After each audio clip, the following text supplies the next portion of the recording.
지금 미국에서는 때 아닌 종말론에 휩싸여서 나라가 시끄럽다고 합니다. 그래서 다음 달 5월 21일 날 오후 6시에 예수님이 재림을 하시고 10월 27일까지 순교의 피와 고난과 환난과 핍박이 일어난다는 종말론이 지금 미국을 휩쓸고 있다 그럽니다. 그래서 그것이 매스컴에도 방송할 정도로 지금 대단하다고 합니다. 참 우리나라에 그런 경험이 있었죠. 1992년 다미 선교회에 그러한 사건이 있었는데 지금 미국에서 그러한 일이 지금 다시 일어나고 있습니다. 우리가 시한부 종말론, 우리가 거기에 대해서 우리가 경각심을 가져야 되지만 다른 한편으로는 이 종말에 대해서 무관심한 것도 사실 바른 신앙은 아닙니다. 왜냐하면 언젠가는 종말, 다시 말해서 예수님께서 재림하시나는 분명히 있습니다. 그러나 분명한 사실은 마태복음 24장에 있는 말씀처럼 난리와 소문이 무성하지만 아직 마지막은 아닙니다. 그런 모든 일들이 있고 여러분이 성경 말씀에 있는 것처럼 복음이 땅 끝까지 전파되며 그런 모든 일들이 일어날 때에 그래서 사도 바울은 분명하게 우리에게 다시 한번 명확하게 알 수 있는 한 기준을 주었는데 그건 뭐냐면 바로 마지막 종말의 때가 오기 전에 배도자가 일어난답니다. 다시 말해서 배교와 배도가 교회와 많은 성도들이 믿음에서 떠나가고 그 가운데에 적그리스도가 나타나서 바로 그리스도를 기독교인들을 핍박하는 그때에 주님의 종말 연도가 사도 바로 분명히 우리에게 못을 받고 있습니다. 그렇기 때문에 아직 우리가 사는 이 세대에 적그리스도가 아직 오지는 않았습니다. 그러나 분명한 사실은 곧 언제인지는 모르지만 전 세계는 지금 그 적그리스도를 탄생하기 위하여서 지금 혈안이 되어 있고 그것을 세우고 계획을 세우고 플랜을 짜가고 있다는 사실입니다. 그렇기 때문에 더욱더 우리는 자다가 깨어 기도하며 하나님 말씀을 더욱더 우리가 올바로 깨달아 정말 믿음 안에서 흔들지 않는 그러한 신앙을 우리가 가져야 되겠습니다. 우리 지난주 그 3장의 갈라디아서 말씀을 통하여서 율법은 은혜를 패하지 못하며 율법은 일시적이며 농악선생이라는 사도 바울의 가르침을 우리가 보아왔습니다.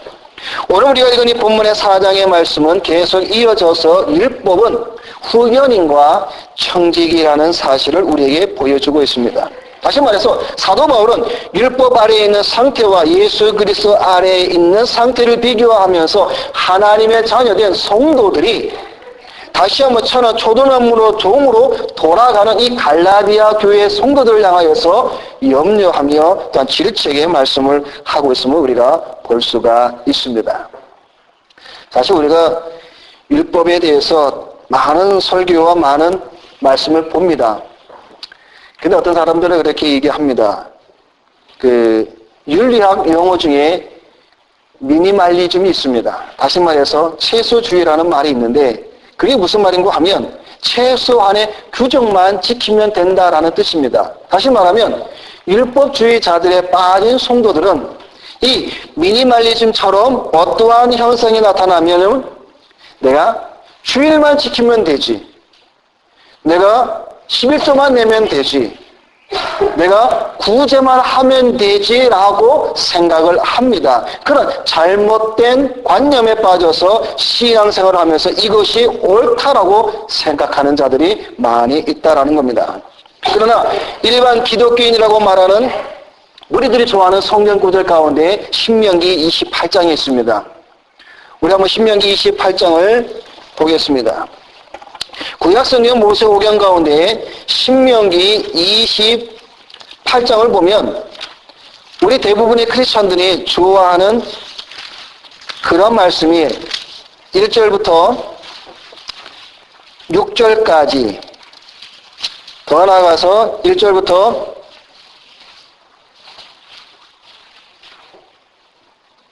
몇 절까지가 축복의 말씀이냐면 28장 1절부터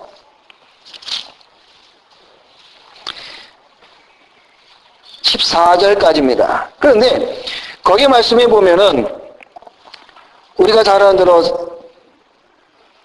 1절부터 말씀 보면 내가 내 하나님 여호와의 말씀을 삼가 듣고 쭉 말씀을 하면서 2절에 모든 복이 내게 임하며 3절에 보면 3절부터 우리가 가끔 어떤 성도님들이 기도할 때에 많이 쓰는 말이죠. 하나님 우리가 들어가도 나가도 복을 받고 그런 말씀들이 여기 기록되어 있습니다. 떡방주 그릇이 복을 받고 내 손이 하는 모든 일에 복을 받고 내 원수가 내 앞에 왔으나 7길로 도망하며 하늘에 신령한 기름진 모든 복들이 나에게 내리며 무엇을 하든지 만사 형통의 복이 1절부터 14절까지의 말씀이 나옵니다. 그런데 가장 중요한 것은 뭐냐면 앞에 있는 1절에 있는 그 말씀을 떼어버리고 복에 대한 말씀만은 너무 치중한다라는 겁니다. 들어가나 나가나 토지와 소산과 이런 모든 것에 복을 받는 그 기준이 뭐냐면 1절 말씀에 삼가 내가 오늘 내게 명령하는 그의 모든 명령을 지켜 행하면 라고 말씀을 해주고 있습니다. 그러니까 이 율법주의에 빠진 사람들을 보면 채소주의에 빠지거나 또는 잘못된 해석으로 인하여서 엉뚱한 방향으로 성경 하나님의 말씀을 자기에게 맞게끔 끄집어서 해석하는 경우를 우리가 많이 찾아볼 수가 있습니다. 그래서 오늘 갈라디아서 말씀을 통하여서 짧게 3가지의 말씀을 드리고자 합니다. 우리가 어렵게 되는 것은 하나님과의 관계에서 무엇을 행함으로 말미암아 다시 말해서 율법을 통해서 율법을 지켜야 우리가 하나님의 의를 이루어서 하나님께로부터 구원을 받는다라는 것은 아니다라는 것을 우리는 분명히 알고 있습니다. 여기에 대해서 부인할 사람은 아무도 없습니다. 그러나 문제는 믿음으로 말미암아 의롭게 된 이후의 크리스찬들의 삶이 어떠해야 하는가에 대해서 많은 사람들이 오해를 하고 있습니다. 믿음으로 의롭게 된 후에 하나님과의 관계에서 올바른 관계를 맺어지게 하는 것이 바로 이 율법이라는 겁니다. 다시 말해서 구원받은 자, 의롭게 된 성도들이 성도답게 크리스천답게 사는 원리가 바로 이 율법이라는 겁니다. 그래서 오늘 우리가 율법에 대해서 어느 정도 우리가 한번 정리를 해 보겠습니다.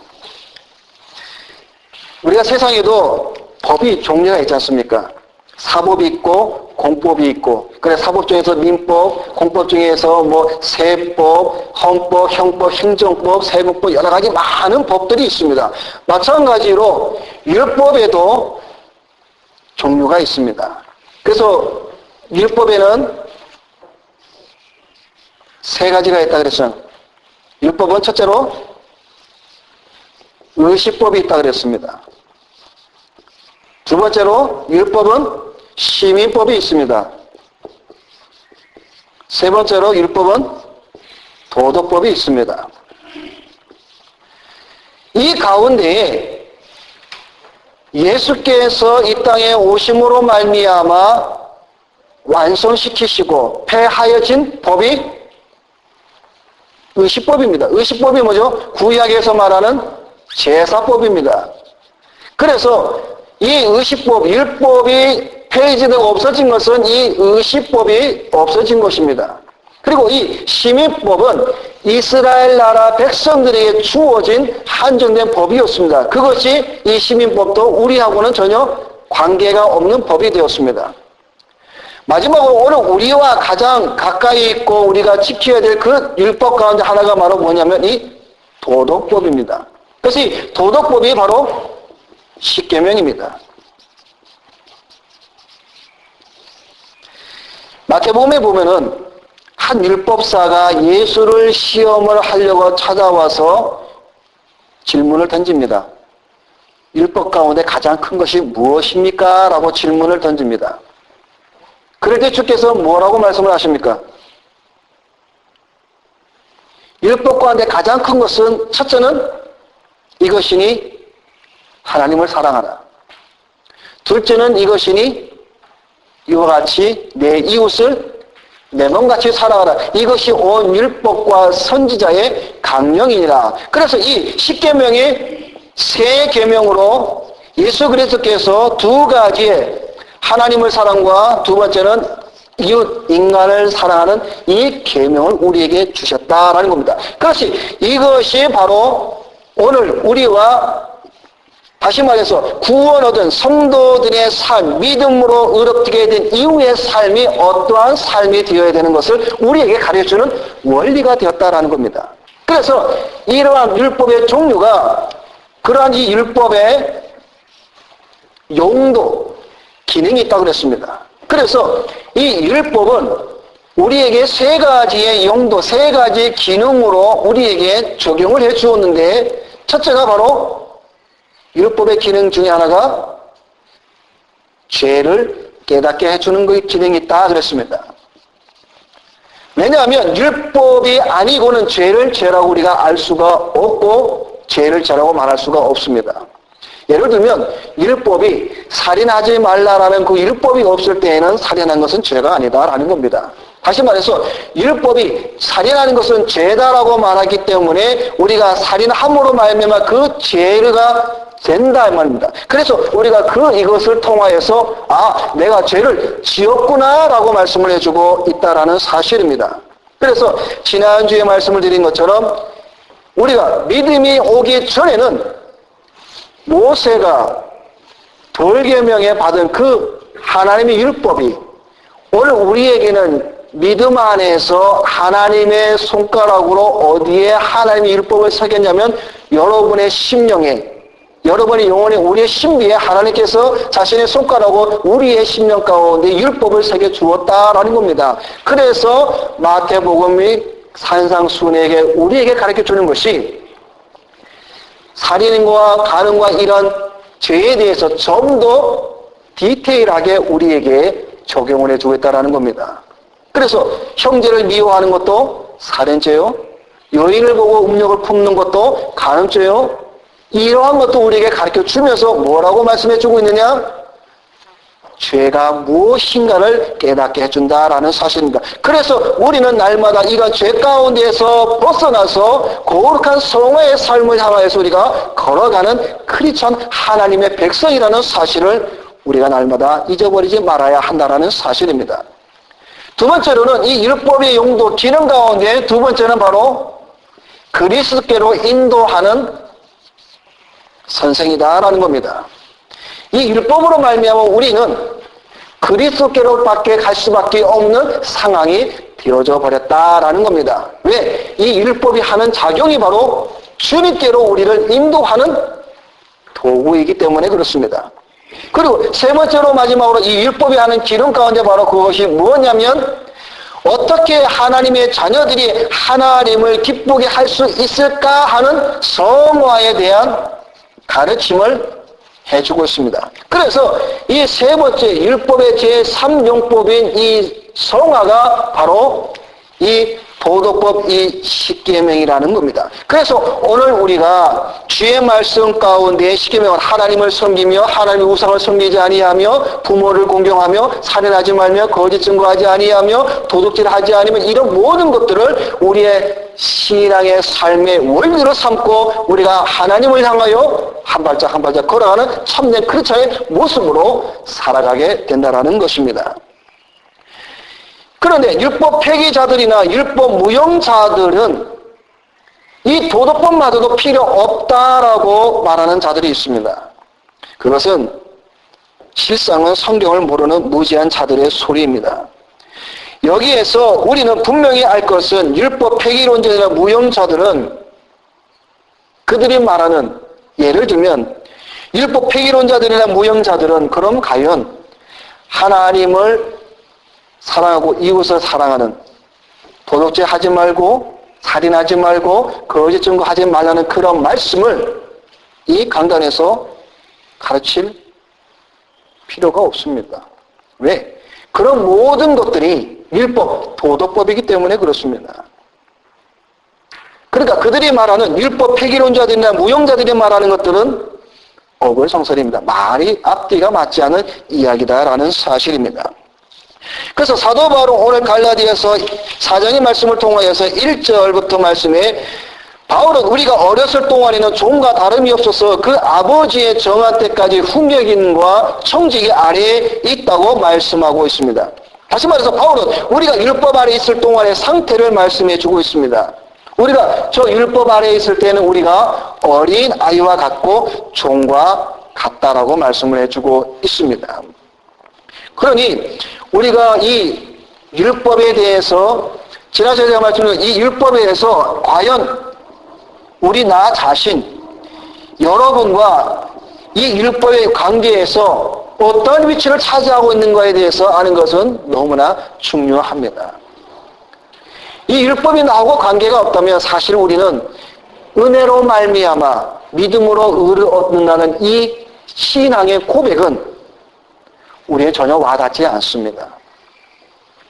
아마 우리 여기 학생들도 마찬가지예요. 어떤 일이 벌어졌을 때 그것이 나하고 직접적인 연관이 없으면 사실 체결이 되지 않아요. 그냥 알 뿐이지 그것이 나하고는 전혀 상관이 없는. 그래서 아주 쉬운 예를 든다면 우리가 그러지 않습니까?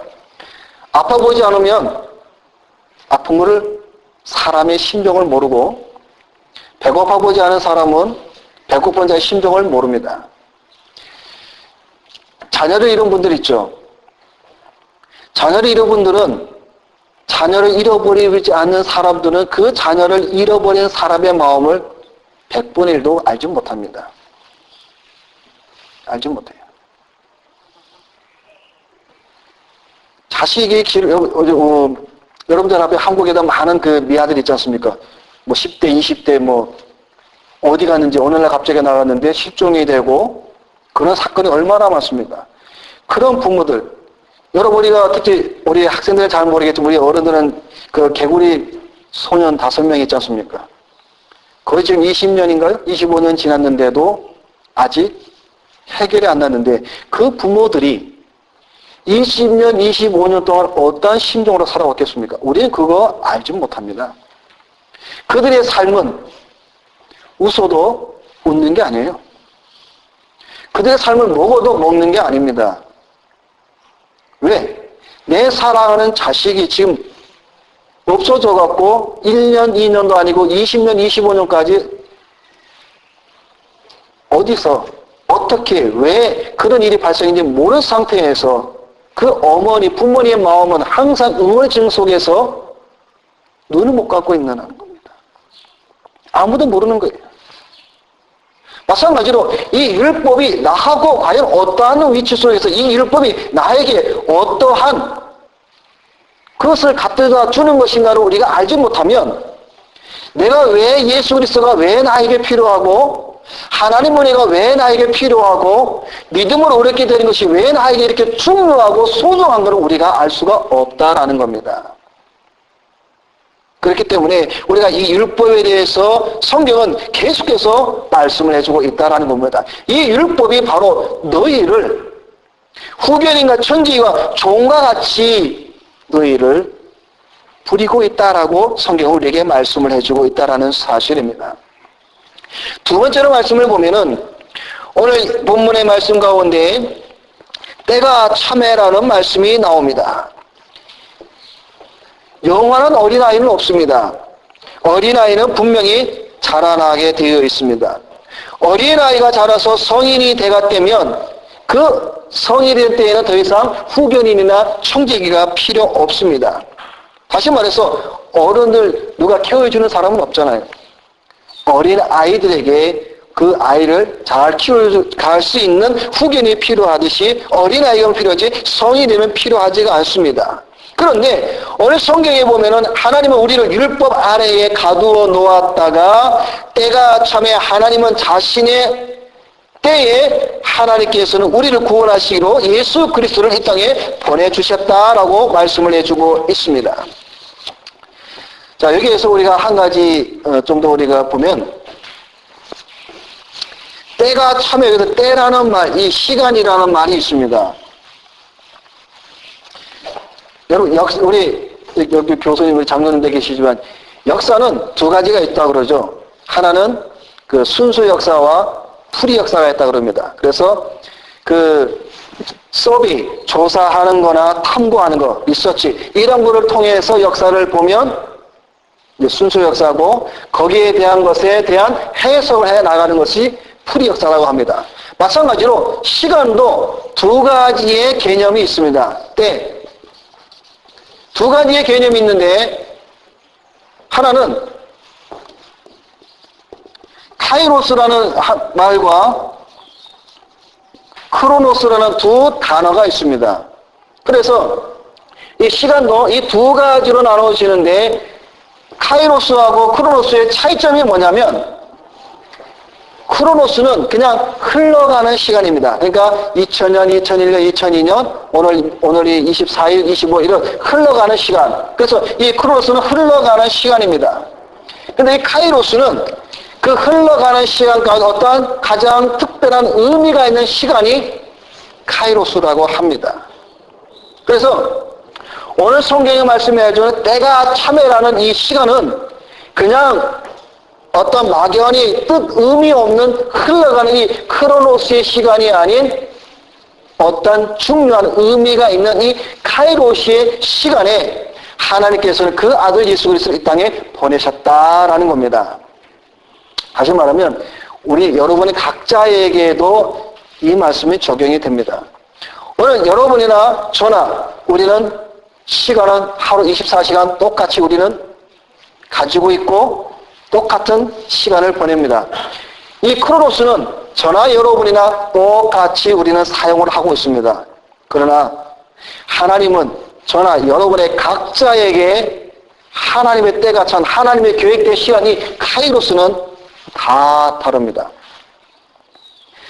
예를 들면 여러분 어제 우리 권사 임지식 때 우리 이 목사님이 말씀 가운데 사도 바울을 얘기하셨잖아요. 이 사도 바울은 뭐라 그랬어요? 사도 바울은 우리 인간의 생각으로 할 때는 도저히 뭐예요? 용납할 수 없는 아주 나쁜 놈이라 그랬죠. 흉악자요, 폭악자요, 해방자요, 그러한 이 사도 바울. 그러나 하나님께서 때가 참에 사도 바울을 하나님의 이방인의 복음을 전하는 자로 택한 그 시간, 다메섹으로 올라가는 그 시간에 그때 하나님께서는 그를 부르셨다라는 겁니다. 마찬가지로 여러분에게도 동일하다라는 겁니다. 오늘 이 자리에 저와 여러분들 중에 이 영국에 온 때가 다 있죠. 그거는 크로노스가 아니라 카이로스입니다. 하나님의 때에 우리의 정한 그 시간에 우리는 오게 되었다라는 겁니다. 그게 내가 계획을 하고 내가 작정을 하고 내가 어떤 것을 구상을 해서 한 것이 아니라 하나님의 계획 가운데 그 정한 때의 시간, 이 카이로스 때의 시간에 하나님께서 우리를 이곳으로 불렀다라는 사실입니다. 그렇기 때문에 오늘 우리의 신앙의 삶 가운데에 이 크로노스의 시간도 중요하지만 더 중요한 것은 바로 이 카이로스의 시간이 가장 중요합니다.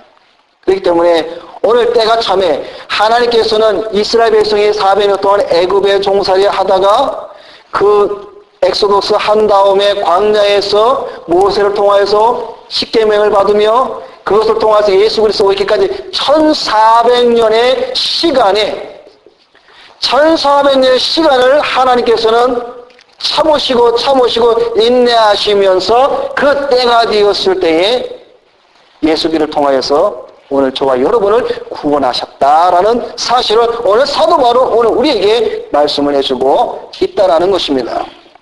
그러므로 이 때가 찼다라는 말은 아주 중요한 하나님의 말씀 가운데 하나입니다. 마지막으로 세 번째로 하나님의 아들이 된 것을 오늘 우리에게 말씀을 해주고 있습니다.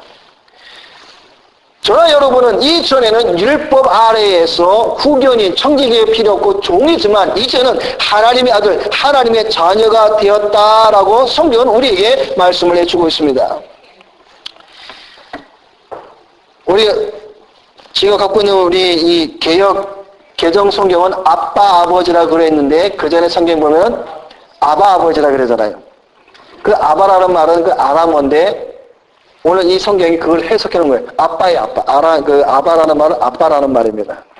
그래서 제가 지금도 가끔 이 아바 아버지 이거를 이제 생각을 하거나 또 성경을 읽으면 제가 지금도 잊지 못하는 한 가지 그 일이 있으면 어떤 거냐면, 제가 예전에 그 전도사 시절 때 어느 한 교회에 이제 부전도사로 이제 사역을 할 텐데, 금요일날 여전도회에서 모여서 이제 이번에 여름 그 수련회를 가기 위해서 이제 여전대가 모여서 저녁마다 이제 기도를 해요.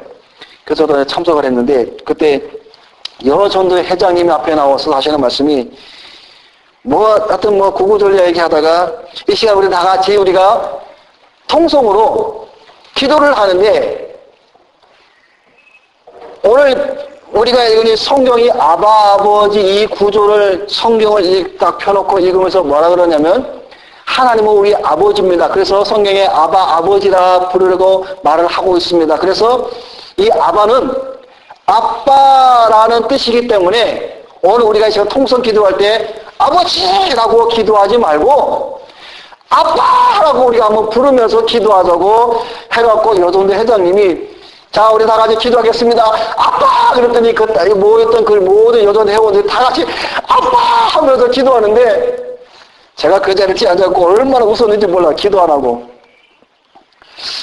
이건 좀 뭔가 이상하고 뭔가 이건 좀 아닌 것 같은데, 하여튼 그래도 아빠 하면서 부르면서 기도하는데, 정연이 기억나지?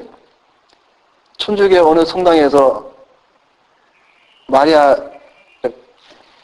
딱 가르쳐서 자 우리 다 같이 성모 마리아를 향하여서 엄마라고 우리 다 같이 부르시다 하고, 성모 마리아께 다 같이 엄마 세 번 부르는 그거하고 다를 바가 없더라고요. 하여튼 제가 이 성경 올 때마다 그게 늘 기억이 나서 좀 웃기도 합니다. 사실 틀린 건 아니죠. 아바라는 말이 사실 아빠라는 말인데 좀 뭔가 맞지 않는 그런 상황입니다. 어쨌든 간에 이 아버지라고 부를 수 있는 자격을 우리가 얻었다라는 겁니다. 노예가, 종이 자기를 부리는 주인을 향하여서 아버지라고 할 수 있습니까? 할 수가 없습니다. 우리 인생의 주인 대신 하나님을 가리켜서 오늘 우리는 아버지라 부를 수 있는 은혜를 주었다라는 겁니다. 그래서 사도 바울이 너희가 전에는 종의 자리에서 노예의 자리에서 이제는 하나님을 향하여서 아버지라고 부를 수 있는 이 자리까지 왔는데 어떻게 천박한 초등학문으로 너희가 다시 그 신앙에 덜 떨어진 그 자리에서 다시 돌아가느냐라고 사도 바울이 오늘 염려하며 질책하는 가운데 말씀을 해주고 있다는 사실입니다. 그럼 오늘 말씀을 통해서 우리에게 주시는 말씀이 무엇입니까? 갈라디아 교회에 향해서 말씀하고 동일한 말씀입니다. 너희가 종이냐 아들이냐 하는 것입니다. 오늘 저와 여러분이 종이냐 아들이냐, 아직도 율법 아래 거하면서 내가 무언가를 통해서 율법을 통하여서 선한 공로와 인간의 어떠한 선을 통하여서 구제를 통하여서